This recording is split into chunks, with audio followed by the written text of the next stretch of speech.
Yun, what's up mga kagaston? Another day, another motor, another gastos. So, yun, lima yung ginagawa natin ngayon, kakatapos lang ng isa. Bali ito, 1 week ago pa lang mula nung na-overhaul siya, overhaul engine. Pero take note, hindi po sa atin na overhaul to, bali dinala lang sa ating to for second opinion. Ngayon, binaklas na natin yung kanyang clutch side.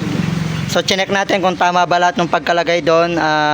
Nakita nating mali doon, mali yung pagkalagay ng mga pressure plate sa may clutch. Tapos, eto, sira din yung kanyang sa pressure plate niya sa may clutch. Ayan o, sira din. Yan, kita nyo kayod. Tapos, kaya pala 1 week pa lang yung langis niya kulay gray. Tapos, isa pa sa napansin ko, eto, sabi ko kasi check ko din yung head. Wala sa timing yung kanyang motor. Kasi una pa lang sinabi ko na walang hatak to. So yun nga, walang hatak. So bukod sa mali yung pagkalagay ng pressure plate sa kanyang clutch, wala rin sa timing yung kanyang motor. Ayan. Pag binilang mo to, mula dito, dapat yan hanggang doon, 15 lang. Pero yung kanya nagbilang tayo 16. So ayan, pakita ko sa inyo. 1, 2, 3, 4, 5, 6, 7, 8, 9, 10, 11, 12, 13, 14, 15, 16. So ano bang mangyayari kapag wala sa timing yung motor? Kapag sobra or kulang, walang hatak yung motor. Kahit anong pilit mo, wala siyang hatak.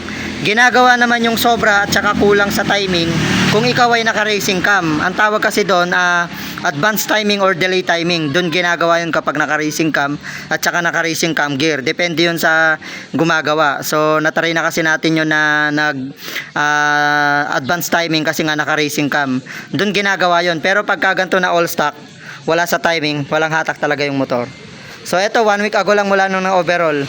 Ngayon chinek natin yung head at saka sa panggilid. So far sa panggilid, yun nga sa clutch lang yung tama. Pero dito, ayan, wala sa timing. Tapos magche-check din time valve clearance. Actually yung motor na to maingay pa rin. Ngayon, sa gagawin natin ngayon, hindi na solusyonan. Sinadjust ko na sa may-ari na ibalik sa atin, i-overhaul natin ulit. Kaso alam nyo naman pag overhaul medyo mabudget. So yun, gawin ko muna mga kagaston. Ngayon kapag hindi talaga nakuha natin yung tamang ayos nito, pababalikin natin si sir para sa kailangan nating i-overhaul engine.